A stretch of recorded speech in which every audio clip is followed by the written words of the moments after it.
So today's topic is ionic radii.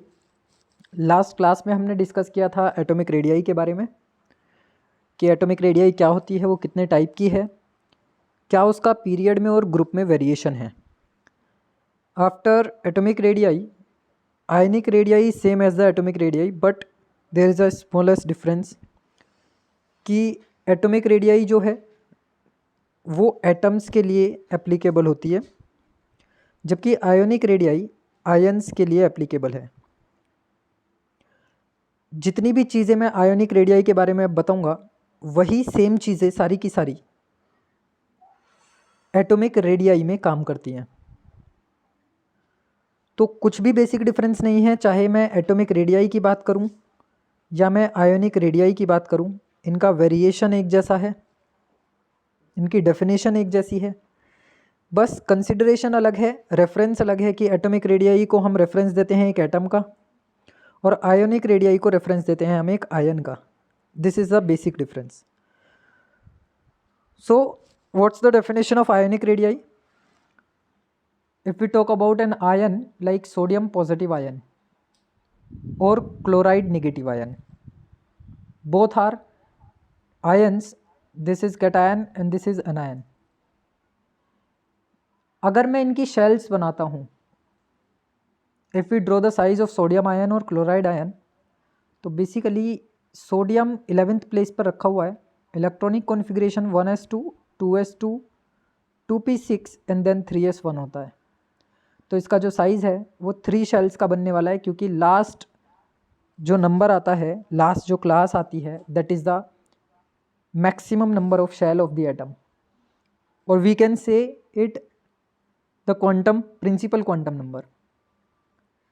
तो हमने यहाँ पे एक शेल, दो शेल, तीन शेल बना लिया, और तीसरी शेल में एक इलेक्ट्रॉन रिवॉल्व कर रहा है, क्योंकि एस ऑर्बिटल में, एस सब शेल में केवल एक ही इलेक्ट्रॉन प्रेजेंट है। तो हमें यहाँ से मिल जाता है साइज ऑफ दी सोडियम। अब बेसिकली मैं कह रहा हूँ कि इसको कैटायन में चेंज कर दो बाय रिमूविंग 1 इलेक्ट्रॉन। कैटायन में कोई भी स्पीशी या एलिमेंट कब चेंज होता है? जब उसके आउटर मोस्ट शेल में से हम एक इलेक्ट्रॉन को रिमूव करा देते हैं। और इलेक्ट्रॉन रिमूव होने के पीछे का कॉन्सेप्ट क्या है? आयनाइजेशन पोटेंशियल, कि we have to required a minimum amount of energy to remove 1 और more electron from the outer most shell of the element या atom. This is known as ionisation energy. तो यहाँ से हमने क्या किया, इसकी थर्ड शेल में से एक इलेक्ट्रॉन निकाल दिया। जैसे ही हम इसकी थर्ड शेल में से एक इलेक्ट्रॉन निकालते हैं तो तीसरी शेल खाली हो जाती है और वो 3s0 बन जाता है। अब जब ये यहाँ से तीसरा इलेक्ट्रॉन में निकाल दूंगा, ये वाला तीसरा इलेक्ट्रॉन मैंने निकाल दिया, तो इस शेल का वर्च्यू हो जाएगा ख़त्म।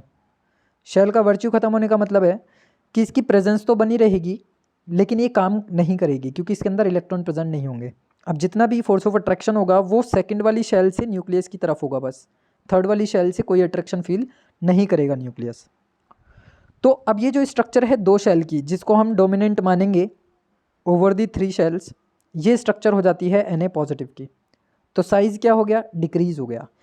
अब इस केस में ये बन चुका है आयन। तो डेफिनेशन क्या बनेगी कि distance between the outer most shell and the nucleus of an ion, क्योंकि आउटर मोस्ट शेल अब सेकंड वाली कंसीडर होगी जिसमें इलेक्ट्रॉन रिवॉल्व करेंगे, ना कि थर्ड वाली, क्योंकि थर्ड वाली का वर्च्यू केवल तब तक रहेगा जब तक उसके अंदर इलेक्ट्रॉन्स हों। कोई भी शेल तब तक वर्किंग में होती है जब तक कि उसके आउटर मोस्ट में इलेक्ट्रॉन्स प्रेजेंट हो। तो बेसिकली आयोनिक रेडियाई की डेफिनेशन हो गई, distance between the outer most shell and the nucleus, यानी न्यूक्लियस के सेंटर की हम बात कर रहे हैं, ऑफ एन आयन। कंसीडर यहाँ देना है, बीच में कंसीडरेशन देनी है, ऑफ एन आयन। साथ में हम ये लगा करके बोलेंगे बात। अगर ये एटम की रेडियाई होती तो मैं बोलता ऑफ एन एटम, लेकिन ये आयोनिक रेडियाई है तो हम बोलेंगे ऑफ एन आयन। तो distance between the outer most shell to the centre of nucleus of an ion is called ionic radii. तो ये हमारे पास डेफिनेशन हो जाती है आयोनिक रेडियाई की। अब बेसिकली जो कॉन्सेप्ट मैंने अभी तक बताया वही सारी चीज़ें यहाँ पर स्टेटमेंट में मेंशन्ड हैं।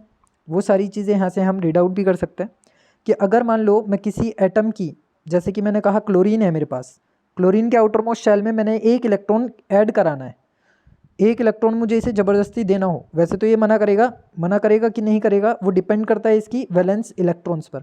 तो बेसिकली देखें अगर, तो इसके वैलेंस इलेक्ट्रॉन्स कितने होते हैं, 7, और इनको ऑक्टेट कंप्लीट करने के लिए एक इलेक्ट्रॉन की रिक्वायरमेंट होती है। तो ये ईजिली एक इलेक्ट्रॉन को क्या कर लेगा, गेन कर लेगा। जैसे ये एक इलेक्ट्रॉन एक्सेस में आएगा और क्लोरीन एटम एक इलेक्ट्रॉन को गेन करेगा, तुरंत ये कन्वर्ट हो जाएगा क्लोराइड आयन में, क्योंकि इसके पास एक्सेस ऑफ इलेक्ट्रॉन हो जाएंगे, जबकि नंबर ऑफ प्रोटॉन सेम बने रहेंगे। ये जो बेसिकली कैटायन और एनायन की फॉर्मेशन की हम बात करते हैं कि कोई चीज़ पॉजिटिवली चार्ज हो गई है या कोई चीज़ नेगेटिवली चार्ज हो गई है, उसके पीछे कॉन्सेप्ट क्या काम कर रहा है कि नंबर ऑफ प्रोटॉन्स जो होते हैं वो हमेशा सेम रहते हैं, लेकिन इलेक्ट्रॉन्स के नंबर घटते बढ़ते रहते हैं। जब वेरिएशंस आते हैं इलेक्ट्रॉन्स के नंबर में, when electrons increases so atom converted into its anion, और when electron decreases then atom is changed into its cation. Convert हो जाता है तुरंत ही किसके अंदर, कैटायन के अंदर, क्योंकि एक इलेक्ट्रॉन कम हो जाता है। तो ये कॉन्सेप्ट है किसी भी एटम से आयन के बनने के बीच। जो एनायन होता है उसकी रेडियाई हमेशा एटम की रेडियाई से बड़ी होगी, क्योंकि इलेक्ट्रॉन्स के अमाउंट यानी इलेक्ट्रॉन्स का नंबर ज़्यादा होता है। अगर मैं बात करूँ एटम को लेकर के, एटम से कैटायन को लेकर के, तो बेसिकली कैटायन की जो रेडियाई होती है वो एटम से छोटी होती है, क्योंकि इसमें नंबर ऑफ इलेक्ट्रॉन्स कम हो जाते हैं। एनायन की रेडियाई के बड़े होने के पीछे का एक रीज़न और है। यहाँ पे हमने लिखा एटम, ये मैं लिख रहा हूँ एनायन, और ये मैं लिख रहा हूँ कैटायन। तो एनायन की रेडियाई बड़े होने के पीछे का एक रीज़न ये भी है, क्योंकि यहाँ पे नंबर ऑफ शेल्स बढ़ते हैं, यहाँ पे नंबर ऑफ शेल्स ज़्यादा होते हैं, जबकि कैटायन में नंबर ऑफ शेल्स कांस्टेंट होते हैं, नंबर ऑफ शेल्स नहीं बढ़ते, सेम शेल के साथ बात होती रहती है। अगर शेल में कोई चेंज आएगा भी तो शेल घटेंगी, डिक्रीज़ होंगी, ना कि इंक्रीज़ होंगी। जबकि एनायन के केस में नंबर ऑफ शेल्स इंक्रीज़ होती हैं, डिक्रीज़ नहीं होती हैं, या तो कांस्टेंट बनी रहेंगी आपकी या फिर वो इंक्रीज़ हो जाएंगी, उसका नंबर बढ़ जाएगा। जिसके बिहाफ पे ये रिजल्ट निकलता है कि radii of an anion always be greater than the atom, और radii of the atom always be greater than that of the cation. Respective cation से क्या रहेगी, बड़ी रहेगी। तो अगर मैं इसकी वेरिएशन की बात करता हूँ, तो पीरियड्स में और ग्रुप्स में हम दो तरीके से इनका वेरिएशन चेक करते हैं। जब हम लेफ़्ट टू राइट जाते हैं तो एटॉमिक रेडियाई को मैं पहले बता दूं कि जो एटॉमिक रेडियाई है वो डिक्रीज़ होती जाती है। एटॉमिक रेडियाई के पीछे डिक्रीज़ होने का रीज़न क्या था कि शेल कांस्टेंट थी, शेल्स में कोई इंक्रीमेंट नहीं था, लेकिन इलेक्ट्रॉन्स के नंबर बढ़ रहे थे इन दी सेम पीरियड। जब सेम शेल में लेफ़्ट टू राइट एक ही पीरियड के अंदर नंबर ऑफ इलेक्ट्रॉन्स बढ़ते हैं तो अट्रैक्शन इतना बढ़ जाता है कि इसका साइज़ हल्का सा रिड्यूस होना शुरू हो जाता है, श्रिंक होना शुरू हो जाता है, जिसकी वजह से हम कहते हैं कि atomic radii always decreases from left to right in the period in the periodic table. और ग्रुप में इसका उल्टा था कि जैसे ही आप ग्रुप में टॉप टू बॉटम आते हैं तो शेल्स की फॉर्मेशन होनी शुरू हो जाती है, यानी कि शेल्स बढ़ती चली जाती हैं। जैसे जैसे हम पीरियोडिक टेबल में नीचे आते हैं तो एटॉमिक नंबर बढ़ता है, और एटॉमिक नंबर बढ़ने के साथ साथ नंबर ऑफ शेल्स बढ़ती हैं। और जब नंबर ऑफ शेल्स बढ़ रही हैं तो बेसिकली हम सीधा सीधा बोलते हैं कि distance between the nucleus and the outer most shell बढ़ रही है। जैसे कि अगर मैं सेकंड पीरियड की बात करूँ तो सेकंड पीरियड में 2 शेल होंगी, थर्ड पीरियड की बात करूँ तो 3 शेल होंगी, फोर्थ पीरियड की बात करूँ तो 4 शेल होंगी, फिफ्थ पीरियड की बात करूँ तो 5 शेल होंगी। तो 5 शेल की जो डिस्टेंस है वो बढ़ गई है, जिसकी वजह से एटॉमिक रेडियाई भी क्या हो जाती है, बढ़ जाती है। और ऑब्वियस सी बात है कि नंबर ऑफ इलेक्ट्रॉन तो ऑटोमेटिक बढ़ेंगे, क्योंकि नंबर ऑफ शेल्स बढ़ रही हैं। और नंबर ऑफ शेल्स क्यों बढ़ती हैं, जब इलेक्ट्रॉन्स ज़्यादा आने शुरू हो जाते हैं तो वहाँ पे स्लॉट्स बनाने की ज़रूरत पड़ती है। तो वो स्लॉट्स जो हैं बेसिकली यहाँ पर नंबर ऑफ शेल्स का काम कर रहे हैं। तो अब होता क्या है, जब हम आयोनिक रेडियाई की बात करते हैं तो जनरल लैंग्वेज में अगर मैं देखूं तो पीरियोडिक टेबल में हमने पीरियड डिवाइड किए हुए हैं, तो सेकंड पीरियड और थर्ड पीरियड और फोर्थ पीरियड और फिफ्थ पीरियड इस तरीके से एलिमेंट्स चलते हैं। मैंने सेकंड पीरियड की बात करी जिसमें रखा हुआ है lithium, beryllium, boron, carbon, nitrogen, oxygen, fluorine. मैंने एक पीरियड उठा लिया, एक पीरियड चूज़ कर लिया जिसमें एलिमेंट्स रखे थे lithium, beryllium, boron, carbon, nitrogen, oxygen, fluorine. अब मैंने क्या किया, इन सारे एटम्स को, सारे एलिमेंट्स को इनके आयन्स में कन्वर्ट कराया। तो हमें ये चीज़ मालूम है कि जो शुरू के 2 एलिमेंट्स हैं ये दोनों के दोनों मेटल्स हैं, और metals have the tendency to lose their electrons and converted into its cation. तो जितनी भी मेटल्स हैं वो लॉस करेंगी इलेक्ट्रॉन्स का और कैटायन में कन्वर्ट हो जाएंगी। तो लिथियम ने टेंडेंसी दिखानी है एक इलेक्ट्रॉन को लॉस करने की, जिसकी वजह से लिथियम पॉजिटिव आयन बनाता है। और एक ही इलेक्ट्रॉन का क्यों लॉस कर पा रहा है, क्योंकि इसकी वैलेंसी एक है। इसका वैलेंस इलेक्ट्रॉन एक है, ये first group of the periodic table में रखा गया है, इसी वजह से ये एक इलेक्ट्रॉन का लॉस कर रहा है। बात करें अगर हम बेरिलियम की, बेरिलियम सेकंड ग्रुप का एलिमेंट है, इसके आउटर मोस्ट शेल में 2 इलेक्ट्रॉन है, वैलेंसी इसकी 2 है, ऑक्सीडेशन स्टेट इसकी 2 है, कंबाइनिंग कैपेसिटी इसकी 2 है, जिसकी वजह से ये 2 इलेक्ट्रॉन का लॉस कर देता है और बना देता है बेरिलियम 2 पॉजिटिव चार्ज। इतना होने के बाद जो नेक्स्ट एलिमेंट आ जाता है that is boron and carbon. इन दोनों को ना तो हम प्योरली मेटल की कैटेगरी में कंसिडर करते, ना नॉन मेटल की कैटेगरी में कंसिडर करते, क्योंकि इनके पास एनोमोलस बिहेवियर होता है और ये दोनों तरीके से बिहेव कर सकते हैं depending upon the situation and condition respective. जिस रिएक्शन में इनका यूज़ किया जाएगा ये लॉस और गेन दोनों तरीके से काम कर सकते हैं या शेयरिंग भी कर सकते हैं। तो मैं सीधे बात करूंगा नाइट्रोजन, ऑक्सीजन और फ्लोरीन के आयन की, यानी एनायन की। तो ये होती है non metals. Non metals have the tendency to gain the electron, तो ये अपने आउटर मोस्ट शेल में 1 इलेक्ट्रॉन को या 2 इलेक्ट्रॉन को या 3 इलेक्ट्रॉन को आसानी से गेन कर सकते हैं। अगर मैं बात कर रहा हूँ नाइट्रोजन की, तो नाइट्रोजन का इलेक्ट्रॉनिक कॉन्फ़िगरेशन जो था वो लास्ट ये आया था 2s2 देन 2p3। इसका मतलब है आउटर मोस्ट शेल में टोटल इलेक्ट्रॉन थे 5 और स्टेबल होने के लिए चाहिए होते हैं अकॉर्डिंग टू ऑक्टेट रूल 8। तो ये 8 इलेक्ट्रॉन को कैसे करेगा, 3 इलेक्ट्रॉन गेन करके। तो ये नाइट्रोजन 3 इलेक्ट्रॉन गेन करेगा और ये -3 चार्ज लग जाएगा इसके ऊपर, जिसकी वजह से ये अपना एनायन बनाता है दैट इज -3 चार्ज। ऑक्सीजन की बात करें तो ऑक्सीजन का इलेक्ट्रॉनिक कॉन्फ़िगरेशन यहाँ आ जाता है 2p4, जिसकी वजह से आउटर मोस्ट में हो जाते हैं 6 इलेक्ट्रॉन और इसके ऊपर चार्ज लग जाता है -2 इलेक्ट्रॉन्स का, क्योंकि इसने केवल 2 ही इलेक्ट्रॉन को गेन करना है। तो बेसिकली कल जो हमने वैलेंसी देखी और जो ऑक्सीडेशन स्टेट देखी वही इनके आयंस की स्टेट डिफाइन करती है। इसी तरीके से फ्लोरीन की बात करते हैं तो फ्लोरीन के आउटर मोस्ट इलेक्ट्रॉनिक कॉन्फ़िगरेशन आती है 2s2 देन 2p5। तो टोटल इलेक्ट्रॉन इसके आउटर मोस्ट में होते हैं 7। इसको गेन करने की जरूरत है केवल 1 इलेक्ट्रॉन की, जिसकी वजह से ये 1 इलेक्ट्रॉन का गेन करता है और इस पर एक निगेटिव चार्ज लग जाता है, यानी ये 1 इलेक्ट्रॉन को गेन करते ही अपने एनायन में कन्वर्ट हो जाएगा। तो हमें वेरिएशन चेक करना है कि आयोनिक रेडियाई में क्या वेरिएशन आ रहा है। तो आयोनिक रेडियाई जब हम बात करते हैं किसी मेटालिक ग्रुप के अंदर यानी एस ब्लॉक के अंदर, मैंने बात करी केवल एस ब्लॉक के अंदर, तो एस ब्लॉक में पहले आयोनिक रेडियाई ज़्यादा दिखाई देगी क्योंकि 1 इलेक्ट्रॉन का लॉस होगा, और दूसरे जैसे ही सेम पीरियड में दूसरे ग्रुप में एलिमेंट पहुंचेंगे लेकर के तुरंत वहाँ पर आयोनिक रेडियाई कम हो जाएगी क्योंकि 2 इलेक्ट्रॉन एक साथ रिमूव होंगे। तो जैसे जैसे नंबर ऑफ इलेक्ट्रॉन रिमूव ज़्यादा होंगे आयोनिक रेडियाई उतनी ही डिक्रीज होती चली जाएगी। तो ionic radii decreases for metals in the S block. S block के अंदर आयोनिक रेडियाई डिक्रीज होती है, जैसे एटॉमिक रेडियाई डिक्रीज हो रही थी वैसे ही आयोनिक रेडियाई भी डिक्रीज होती है फॉर मेटल्स। ये तो स्पेसिफिक मैंने बात करी मेटल्स के लिए। अब मैं बात करूं अगर नॉन मेटल्स के लिए, तो नॉन मेटल्स का जो ग्रुप है वो बेसिकली कुछ ऐसा है। यहाँ पर हमारे पास टोटल 5 ग्रुप हैं ये, और एक ये लास्ट हमारे पास छठा ग्रुप है जिसको हम जीरो ग्रुप बोलते हैं या इनर्ट गैस फैमिली बोलते हैं। तो जो 15th ग्रुप वाले हैं ये हो गया 13th 14th देन ये 15th। जो 15th ग्रुप के एलिमेंट्स हैं उनकी मैंने यहाँ पे बात करी जिसमें नाइट्रोजन है। तो नाइट्रोजन क्या करता है, 3 इलेक्ट्रॉन को गेन करता है, मैक्सिमम इलेक्ट्रॉन को गेन कर रहा है, सबसे ज़्यादा नंबर ऑफ इलेक्ट्रॉन नाइट्रोजन ने गेन किए। तो बेसिकली इसका जो अट्रैक्शन है न्यूक्लियस की तरफ वो और ज़्यादा टाइट हो जाएगा और ज़्यादा स्ट्रॉन्ग हो जाएगा, जिसकी वजह से साइज तेज़ी से और ज़्यादा रिड्यूस होगा।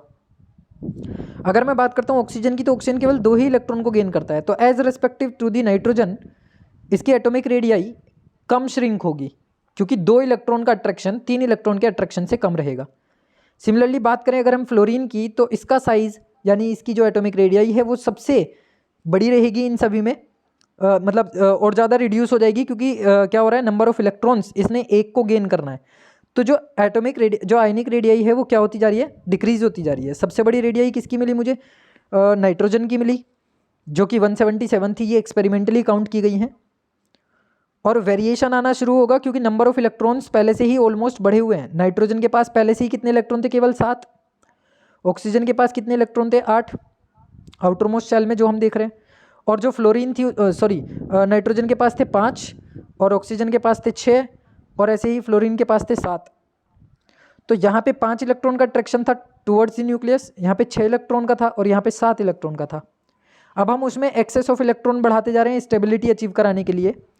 तो पहले ही इनकी रेडियस काफ़ी छोटी होगी क्योंकि यहाँ पे 5 इलेक्ट्रॉन है, यहाँ पे 6 इलेक्ट्रॉन है, यहाँ पे 7 इलेक्ट्रॉन है। तो इसका अट्रैक्शन टुवर्ड्स द न्यूक्लियस सबसे ज़्यादा पाया गया, जिसकी वजह से साइज़ भी इसका सबसे छोटा पाया गया। तो ये सबसे छोटा साइज़ दिखाता है, यानी इसकी रेडियाई सबसे ज़्यादा छोटी होती है, और नाइट्रोजन की रेडियाई इन सभी में सबसे ज़्यादा बड़ी होती है।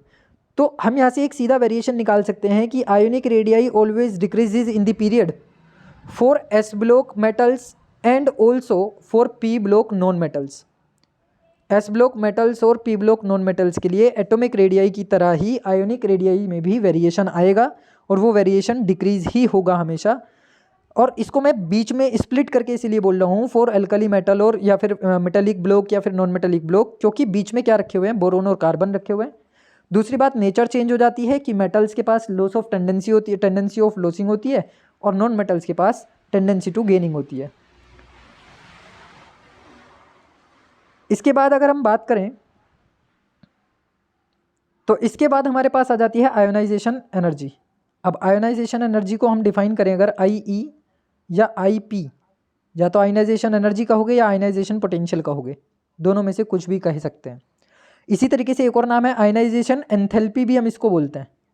आयोनाइजेशन एनर्जी कह लो, आयोनाइजेशन पोटेंशियल कह लो, आयोनाइजेशन एंथैल्पी कह लो, कुछ भी नाम हम इसको दे सकते हैं, तीनों एक ही हैं, तीनों का काम एक ही है। बेसिकली जो कॉन्सेप्ट है वो केवल इतना है कि एक minimum amount of energy is required, minimum amount of energy is required for removal of electron from the outer most shell. किसी भी एटम या एलिमेंट की आउटर मोस्ट शेल में से एक या एक से ज़्यादा इलेक्ट्रॉन्स को निकालने के लिए हमें एक minimum amount of energy required होता है। वही अमाउंट ऑफ एनर्जी को नाम दिया जाता है आयोनाइजेशन एनर्जी। अब ऐसा क्यों कि हमें एक मिनिमम अमाउंट ऑफ एनर्जी चाहिए, ये डेफिनेशन डिफाइन कर रही है यहाँ पे। तो इसके पीछे का रीज़न ये है कि जब हम किसी एटम की स्ट्रक्चर देखें तो इसके आउटर मोस्ट शेल में इलेक्ट्रॉन्स बैठे हुए हैं, इनर शेल में भी इलेक्ट्रॉन्स बैठे हुए हैं, और न्यूक्लियस में प्रोटॉन बैठा हुआ है। तो प्रोटॉन और इलेक्ट्रॉन्स के बीच एक फोर्स ऑफ अट्रैक्शन काम करती है, जिसकी वजह से ये एटम कंसिस्टेड होता है, जिसकी वजह से ये एटम बना हुआ है।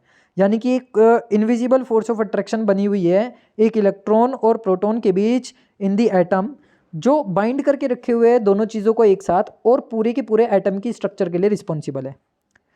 अब क्योंकि यहाँ पे फोर्स ऑफ अट्रैक्शन है, तो क्या फोर्स ऑफ अट्रैक्शन के चलते हुए एक इलेक्ट्रॉन को बिना किसी चीज़ के, बिना किसी रेस्पॉन्स के या बिना किसी प्रॉब्लम के, डिफिकल्टी के हम आसानी से निकाल पाएंगे?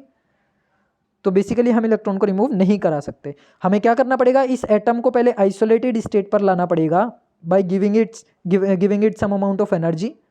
जब ये आइसोलेटेड स्टेट पर होगा तो इसके आउटर मोस्ट शेल में से इलेक्ट्रॉन को निकालने के लिए एक minimum amount of energy required रही, जिस अमाउंट ऑफ एनर्जी को हमने नाम दिया है यहाँ पे आयोनाइजेशन एनर्जी का।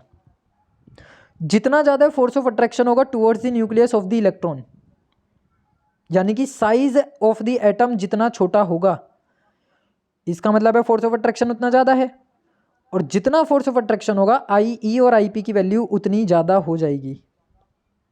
और वैल्यू जो होगी वो बेसिकली मेजर की जाती है किलोजूल पर मोल में। यानी आई की वैल्यू अगर हाई कहीं पर रिप्रेजेंट हो रही है तो वहाँ कॉन्सेप्ट काम कर रहा है कि force between the proton and the electron is higher, size of the atom is smaller.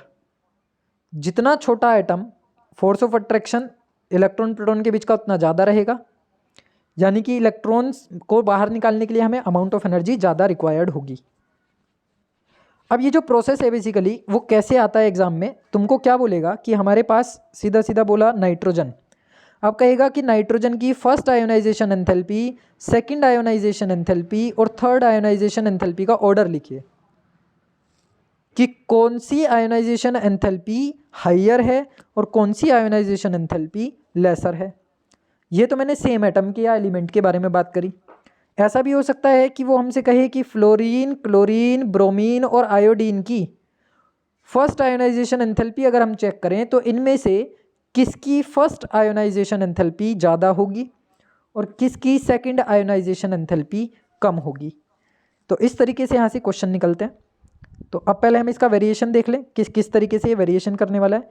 अच्छा, फर्स्ट और सेकंड को हम क्या कहते हैं, देखो जब हम फर्स्ट इलेक्ट्रॉन का रिमूवल कराते हैं तो this is known as the first ionisation enthalpy, that is आई1। जब हम सेकंड इलेक्ट्रॉन का रिमूवल कराते हैं then it is known as the IE2, second ionization enthalpy. Similarly, when we remove the third electron from the outermost shell, then it is known as the third ionization enthalpy. तो इस तरीके से हम पहला electron निकाल के, दूसरा electron निकाल के और तीसरा इलेक्ट्रॉन निकाल के चेक करने वाले हैं कि किसका अमाउंट ज़्यादा आएगा, किस में से इलेक्ट्रॉन का रिमूवल कराने में मुझे ज़्यादा प्रॉब्लम आएगी। तो अब यहाँ पर हमने एक वेरिएशन ले लिया। वेरिएशन क्या है कि डाउन टूवर्ड्स जा रहा हूँ मैं और पीरियड के अंदर मैं जाऊँगा। तो पहले मैं गया down towards in the group. जब हम ग्रुप में जाएंगे तो हमने दो ग्रुप उठाए, एक ग्रुप 1 और एक ग्रुप 17। ग्रुप 1 के एलिमेंट्स हैं lithium, sodium, potassium and rubidium. Group 17 के एलिमेंट्स हैं fluorine, chlorine, bromine and iodine. Lithium की अगर मैं बात करता हूँ तो लिथियम मतलब ये सारे के सारे ग्रुप 1 के जो एलिमेंट्स हैं सबके पास आउटर मोस्ट शेल में केवल एक ही इलेक्ट्रॉन है। कितने इलेक्ट्रॉन है इन सभी के पास? केवल एक इलेक्ट्रॉन है। लेकिन इनके जो साइज़ हैं वो अलग अलग है। लिथियम का साइज़ सबसे छोटा है क्योंकि वो पीरियड में सबसे ऊपर, ग्रुप में सबसे ऊपर रखा हुआ है। फिर उसके बाद सोडियम रखा हुआ है तो इसका साइज़ उससे बड़ा होगा। फिर उसके बाद पोटेशियम रखा है, फिर उसके बाद रुबिडियम रखा है। इसका साइज़ एक शेल का है, 2 शेल का। लिथियम का साइज़ 2 शेल का है, सोडियम का 3 शेल का है, पोटेशियम का 4 शेल का है और रुबिडियम का 5 शेल का है, जिसकी वजह से ये second, third, fourth and fifth period के अंदर रखे हुए हैं।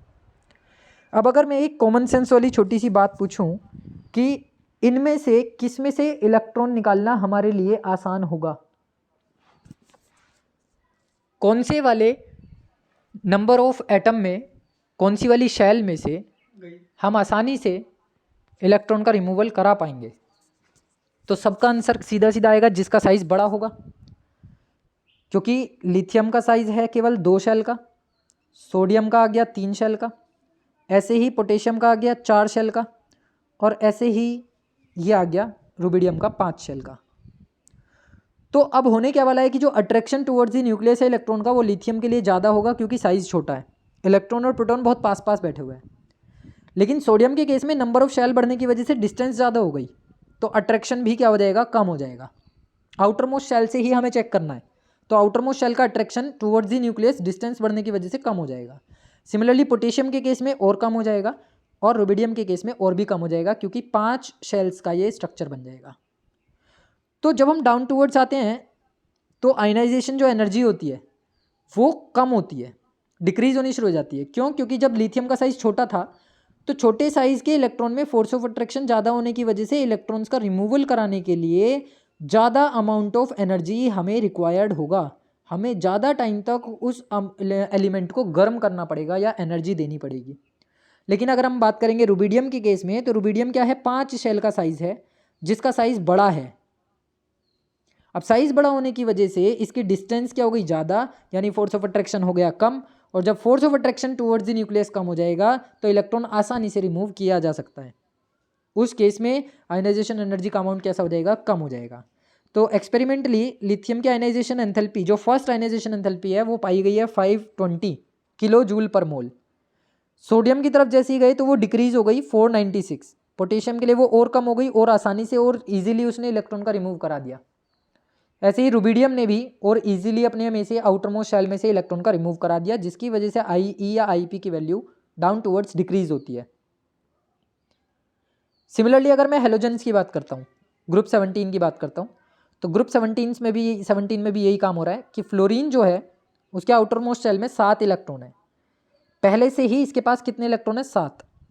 अब एक इलेक्ट्रॉन मुझे ऐड कराना है तो रिमूव कराना है, एक इलेक्ट्रॉन मुझे इसमें से क्या करना है? रिमूव कराना है। अगर मैं फ्लोरीन की बात कर रहा हूँ तो इसका साइज़ सबसे छोटा होने की वजह से यह अपने आउटर मोस्ट शेल में से एक इलेक्ट्रॉन को आसानी से रिमूव नहीं कराएगा, जिसकी वजह से इसकी आयनाइजेशन एनर्जी भी क्या हो जाएगी? ज़्यादा हो जाएगी। तो डाउन टूवर्ड्स जब हम जाते हैं तो आयनाइजेशन एनर्जी हमेशा क्या होती है? डिक्रीज होती है। ये रिजल्ट हमें याद रखना है। और अगर मैं पीरियड की बात करूँ तो पीरियड के अंदर क्या वेरिएशन आएगा? क्योंकि वहाँ पे नंबर ऑफ शेल सेम है, नंबर ऑफ शेल सेम है लेकिन नंबर ऑफ इलेक्ट्रॉन्स बढ़ रहे हैं। जब हम लेफ़्ट टू राइट जाते हैं तो लिथियम तीसरे नंबर पे रखा है और फ्लोरीन 9वें नंबर पे रखा है। तो 3 से 9 नंबर की तरफ जाते हुए नंबर ऑफ इलेक्ट्रॉन्स बढ़ रहे हैं। इसका मतलब है कि जैसे जैसे हम राइट टू लेफ्ट जाते हैं, लेफ्ट टू राइट जाते हैं, तो साइज डिक्रीज हो रहा है, और जब साइज डिक्रीज होगा तो आई ई की वैल्यू क्या हो जाएगी, बेसिकली वहाँ पे बढ़ जाएगी। तो in the period ionization energy increases from left to right, और इन द ग्रुप अगर हम बात कर रहे हैं तो I E always decreases due to increase in size, क्योंकि साइज बढ़ेगा। तो ये 2 रिजल्ट हैं, ये दोनों चीज़ें हमें याद रखनी है। और अगर हम इसे और भी डिफाइन करना चाहें तो हम ZeF के बेसिस पर भी डिफाइन कर सकते हैं इफेक्टिव न्यूक्लियर चार्ज, कि when we goes from left to right in the period effective nuclear charge increases, so that's why IE also increases. और when we goes from top to bottom in the group then ZeF value decreases, जिसकी वजह से IE also decreases. इसका मतलब हम ये कह सकते हैं कि effective nuclear charge is directly proportional to the IE और IP, ionization energy ionization potential के डायरेक्टली प्रोपोर्शनल होगा। ये रिजल्ट हम यहाँ से निकाल सकते हैं। नेक्स्ट अगर हम बात करें तो ये हमारे पास हो गया इसका पीरियड का वेरिएशन, जैसा कि दिख रहा है स्क्रीन पर कि लिथियम से नियोन की तरफ जा रहे हैं और थर्ड पीरियड में सोडियम से आर्गन की तरफ जा रहे हैं। तो हो क्या रहा है कि IE की वैल्यू बढ़ती चली जा रही है लेफ्ट टू राइट। ऐसे ही यहाँ पर भी 496 से 1521 तक जा रही है। तो लेफ्ट टू राइट का जो इंक्रीज होता है आयनाइजेशन एनर्जी में, वो बेसिकली क्यों हो रहा है, क्योंकि इफेक्टिव न्यूक्लियर चार्ज बढ़ रहा है, attraction between the nucleus and the electrons बढ़ रहा है। तो ये बेसिक रीज़न है IE और IP के इंक्रीज और डिक्रीज होने का। अब जितने भी हमारी ये प्रॉपर्टीज़ होती हैं वो सारी की सारी एटॉमिक रेडियाई के बेस पर ही डिफाइन की जा सकती हैं बहुत आसानी से। इसको मैं इफेक्टिव न्यूक्लियर चार्ज डिक्रीजेज और इंक्रीजेज ना बोल करके ये कह सकता हूँ कि IE also increases in the period because atomic radii decreases, क्योंकि एटॉमिक रेडियाई डिक्रीज होती है इसलिए IE बढ़ती है। और ग्रुप में मैं ये कह सकता हूँ कि एटॉमिक रेडियाई जो हो रही है वो इंक्रीज हो रही है, जिसकी वजह से IE की वैल्यू क्या होती है, डिक्रीज होती है। तो रिजल्ट ये निकलता है कि जैसे IE डायरेक्टली प्रोपोर्शनल था ZeF के, उसी तरीके से IE इन्वर्सली प्रोपोर्शनल होगा एटॉमिक रेडियाई के, 1 एटॉमिक रेडियाई। क्या आप एटॉमिक रेडियाई बढ़ाइए IE की वैल्यू घट जाएगी, आप एटॉमिक रेडियाई की वैल्यू घटाइए IE बढ़ जाएगी। तो ये कंक्लूजन्स हैं, ये फैक्टर्स हैं। अगर एग्जाम में क्वेश्चन पूछा जाए कि write down the factors affecting on to the ionization energy या एंथैल्पी या पोटेंशियल, तो हम यहाँ पे इफेक्टिव न्यूक्लियर चार्ज को डिफाइन कर सकते हैं, एटॉमिक रेडियाई को डिफाइन कर सकते हैं, या फिर इसके साइज को डिफाइन कर सकते हैं।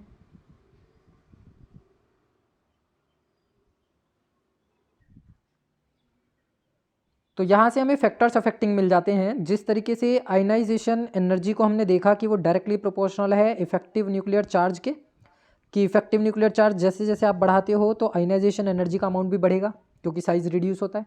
आप इफेक्टिव न्यूक्लियर चार्ज की वैल्यू घटाते हो तो आयनाइजेशन एनर्जी की वैल्यू भी डिक्रीज हो जाएगी, रिड्यूस हो जाएगी। इसी तरीके से जो दूसरा रिजल्ट हमें यहाँ से मिल जाता है कि IE is inversely proportional to the atomic radii, atomic radii के इन्वर्सली प्रोपोर्शनल है।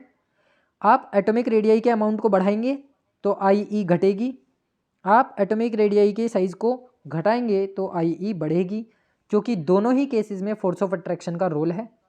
इस तरीके से हमें 2 फैक्टर्स मिल जाते हैं। इसके अलावा और भी फैक्टर्स हो सकते हैं, वो सारे फैक्टर्स आप लोग खुद से ढूंढेंगे कि कौन कौन सी ऐसी चीज़ें हैं जिसकी वजह से हम आउटर मोस्ट शेल में से इलेक्ट्रॉन को ईजीली रिमूव नहीं करा पाएंगे, या ऐसी कौन सी कंडीशंस हैं जिनमें हम आउटर मोस्ट शेल में से इलेक्ट्रॉन्स को आसानी से रिमूव करा पाएंगे। तो बेसिकली यहाँ आ जाता है, ये ख़त्म हो जाता है हमारे पास IE का कॉन्सेप्ट, आयनाइजेशन एनर्जी का कॉन्सेप्ट। इसके बाद जो टर्म आती है दैट इज़ इलेक्ट्रोनेगेटिविटी, या फिर एक टर्म आती है इलेक्ट्रॉन गेन एंथैल्पी। उसको हम देखेंगे नेक्स्ट वीडियो में, नेक्स्ट क्लास में। तब तक आप इतनी सारे टॉपिक्स को रिवीजन कीजिए और इन पर बेस्ड क्वेश्चंस को अटेम्प्ट करने की कोशिश कीजिए।